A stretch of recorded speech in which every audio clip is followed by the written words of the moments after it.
दोस्तों नमस्कार, मैं मनीष कुमार सूर्यवंशी और आप देख रहे हैं वीर सूर्या टाइम्स। इस समय करावल नगर विधानसभा के प्रकाश विहार में मौजूद हूँ। वीर सूर्या टाइम्स लगातार यहाँ की कवरेज दे रहा है। रात लगभग 6:30 बजे हम लोगों ने कवरेज किया था और अब लगातार कवरेज किया जा रहा है। रात बताया जा रहा था, कुछ लोगों ने बताया था कि इस मकान में बीम नहीं है और इसी कारण ये मकान गिरा है। और बताया ये जा रहा है कि देखिए, आप मैं अपने कैमरामैन से कहूँगा एक बार दिखाएं।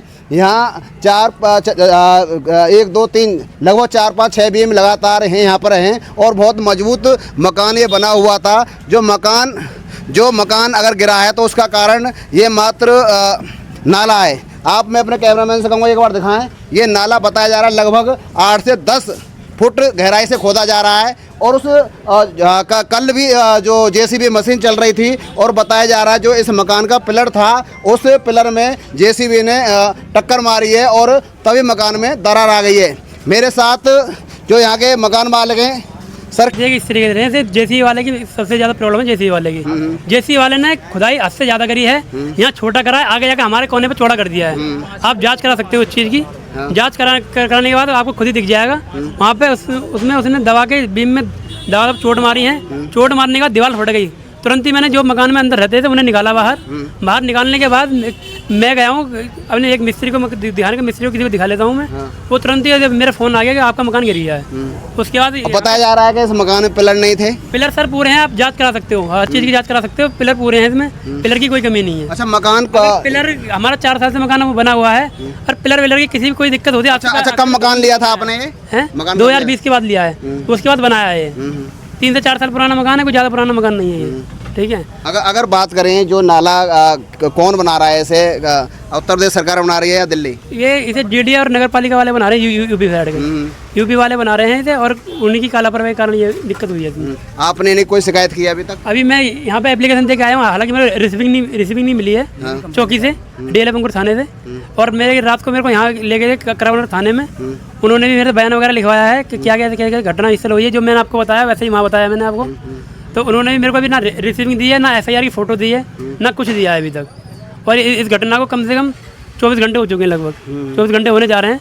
अभी तक ना पुलिस वालों की कोई हेल्प है मेरे को, ना ही जीडीए की, ना ही किसी नगर पालिका। एक तरफ योगी सरकार है और एक तरफ दिल्ली सरकार है। क्या अपील करेंगे? दोनों तरफ ही भाजपा सरकार है और एक गरीब आदमी पूरे जीवन में एक मकान बना पाता है और मकान गिर जाता है। किस तरह से अपील करेंगे दोनों सरकारों से आप? सर, मैं ये सिर्फ रिक्वेस्ट करना चाहता हूँ, जो हमारी फैमिली, जैसे हमारे किराएदार है, फैमिली हैं, इनकी जो भी नुकसान है उसकी भरपाई कर दी जाए। जो हमारा मकान था उसकी भरपाई कर दी जाए और हमें कुछ नहीं चाहिए। मेरे साथ किराएदार हैं। सर, किस तरह से आप उस समय कहाँ मौजूद थे जब ये मकान गिर रहा? रात भी आपसे बात हुई थी। रात पहले तो ये बताए, रात कहाँ सोए थे आप? किस तरह से जीवन काटा है आपने? सर, रोड पे सोए हम तो सारे। ना हमारे पापा पानी है, ना कहाँ किससे मांगेंगे रात को 2 बजे पानी।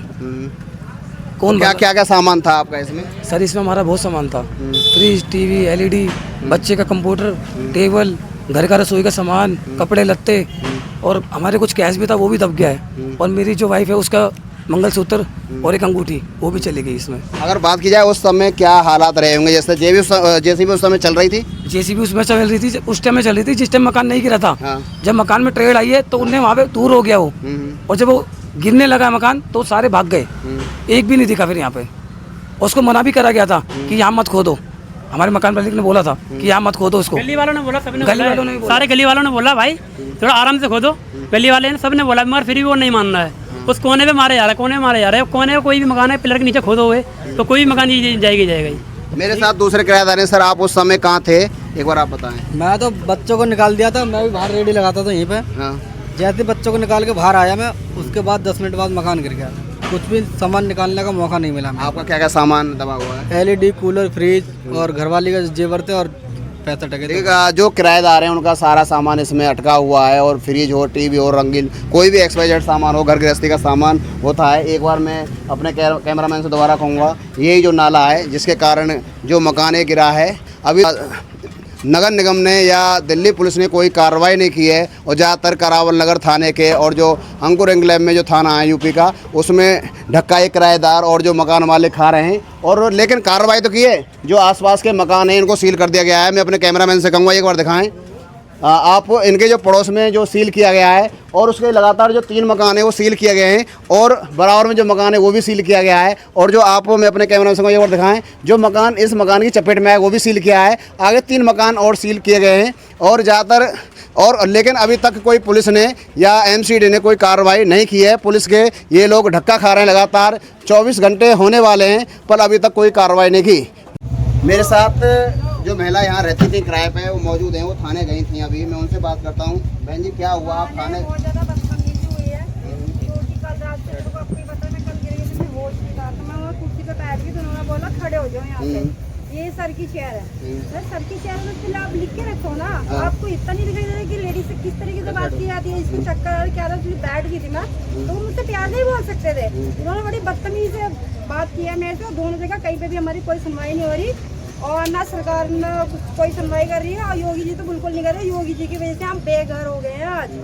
योगी क्या कमी है इसमें? योगी की पुलिस है और वो बदतमीज पने से कर रही है, तो योगी से क्या अपील करेंगे आप? योगी जी की पुलिस ही नहीं सुन रही है क्योंकि जब योगी जी सुनेंगे तभी तो उनके पास कोई भी नहीं सुन रहा पुलिस वाले। आप देख सकते हैं ये जो महिला है, जो अंकुल अंकलेव थाना है उसमें गई थी और उसमें जो यूपी पुलिस के लोग हैं और इनसे बड़ी बदतमीज पने से बोला है, वहाँ कुर्सी पे बैठ गई थी।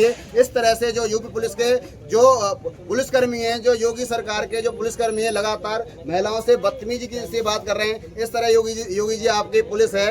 और बहन जी क्या हुआ था? मैं तो योगी जी की गलती मानती हूँ क्योंकि उन्हीं की वजह से हम बेघर हुए। 20 साल में मैंने अपना एक इस्तेमाल कर था, मेरा बच्चा पढ़ाई से भी रह गया, वो कैसे कैसे करके हमने सामान जोड़ा है। तो मैं तो योगी जी की गलती मानूंगी, उनकी लापरवाही की वजह से हम घर से बेघर हो गए। हम बताओ कहाँ जाएंगे, ये बताओ। रोड पे पड़े हैं हम, कल से रोड पे पड़े हैं, बताओ कहाँ से खाएं। सुबह कल से मैं भूखी बैठी हूँ। मैं योगी जी आप अगर मेरी वीडियो आप तक चली जाए, पुलिस वालों ने इन महिला के साथ में बदतमीजी की है या कुर्सी पे उठाया है, उसके साथ कार्रवाई करना तो बहुत जरूरी है।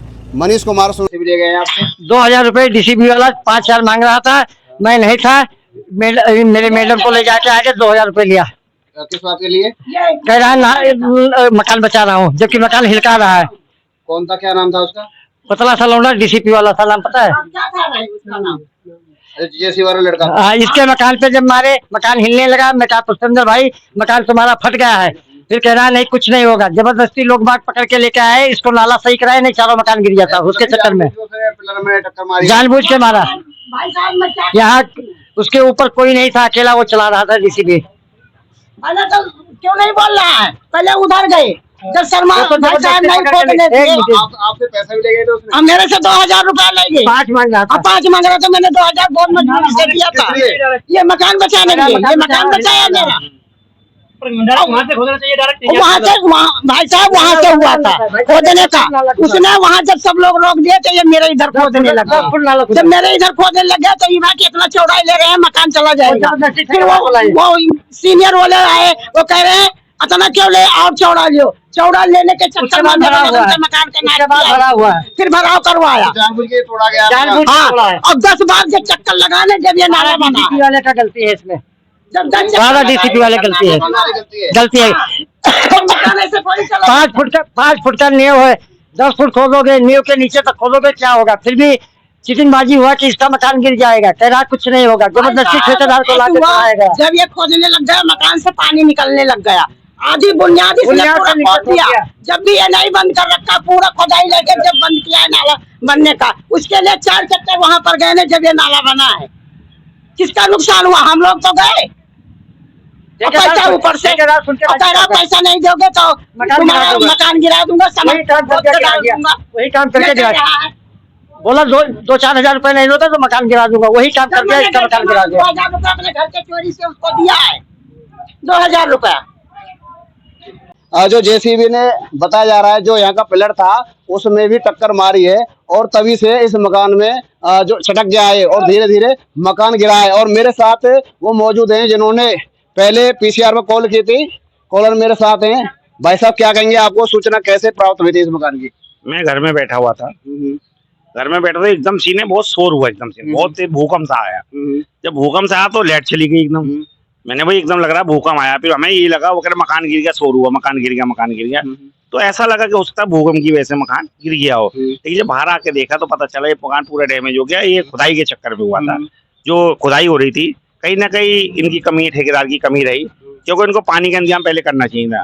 पानी बताया जा रहा है कि लगातार जो मकान की दीवार है उसमें पानी जा रहा था। दीवार में जो खुदाई करी थी इन्होंने उसमें लगातार पानी जा रहा था। पानी जाने के कम नींव कमजोर हो गई। नींव कमजोर हो गई, फिर इनको दिन में पता चल गया था। ये बता रहे जब मैं आया था मुझे बताया कि भाई दिन में ये चुगना शुरू हो गया था।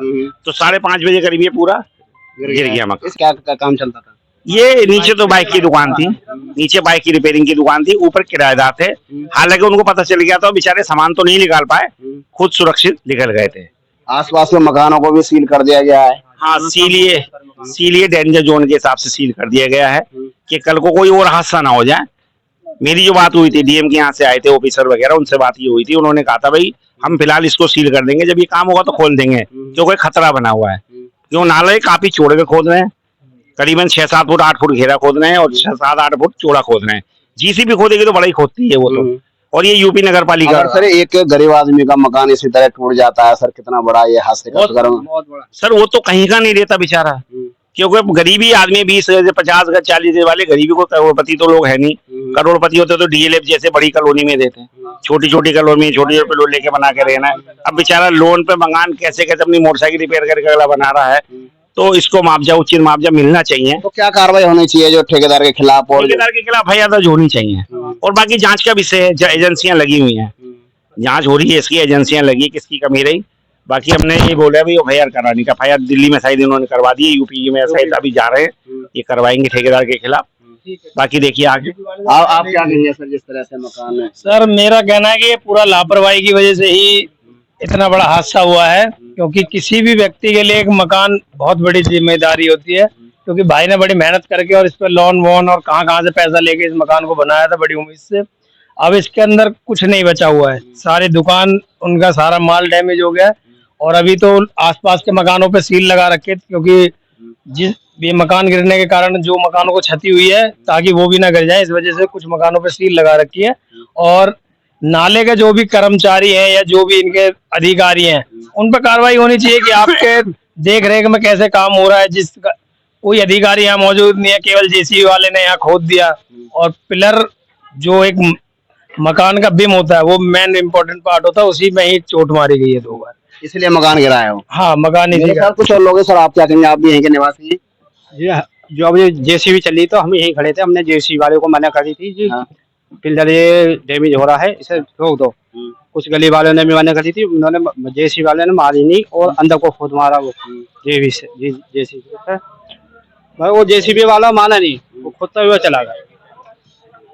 यहाँ भाई साहब कहना है कि जिस तरह से जेसीबी चल रही थी लोगों ने उससे मना किया कि भैया मकान गिर जाएगा और ये जेसीबी ना चलाएं, और जेसीबी वाले ने जो बीम होता है मकान को उसमें टक्कर भी मारी। जब इसे मकान की जो क्षतिगति होना शुरू हो गया और मकान थोड़ी देर बाद जैसे लटका था, और सभी लोगों ने जो किराएदार इसमें रह रहे थे, जो दुकानदार रह रहे थे, उनको फटाफट खाली करवाया और थोड़ी देर बाद मकान गिर गया। और किस तरह से जो मकान गिरा था, जैसे बताया जा रहा पानी भरा हुआ था। यहाँ से जब बिल्डोजर चल के उधर चले गए, जब नुकसान हुआ तो उसने क्या करा, एक पुलिया का टुकड़ा उठाया उधर ले गया वो पेड़ के पास। उसमें सरिया थी, सरिया तोड़ने के चक्कर में उसने धमक करी बहुत तेजी से। तो धमक करी तो यहाँ साइडों में से मिट्टी आने लगी, तो उसको बंद करवाया। भाई आए कह रहे उसको बंद कर, वो मकान हिल रहा है पूरा। तो जितने बंद करा के वो थोड़ी देर आगे गया है, उसके थोड़ी देर बाद ही गिर गया वो अचानक से। किस तरह से कार्रवाई होनी चाहिए? एक गरीब आदमी पूरे जीवन में एक मकान बना पाता है और किसी लापरवाही के वजह से मकान गिर जाए। और बताया जा रहा है कि किराएदारों के सामान भी थे। मैं एक बार दिखाऊंगा, मैं अपने कैमरामैन से कहूंगा एक बार देखिए, यहाँ जो किराएदारों का सामान भी यहाँ दबा हुआ और यहाँ जो कूलर है, और बताया जा रहा है मोटरसाइकिल भी इसके अंदर दई हुई हैं। और एक बार मैं अपने कैमरामैन से कहूंगा एक बार दिखाएं। बताया जा रहा है जो पास का जो मकान है ये भी सील कर दिया गया है, और जो बराबर वाला जो मकान है जैसे मकान गिरा है उस पे भी डैमेज हो गया है। आप सीधे तस्वीरों में देख सकते हैं जो आसपास के मकानों को सील कर दिया गया है।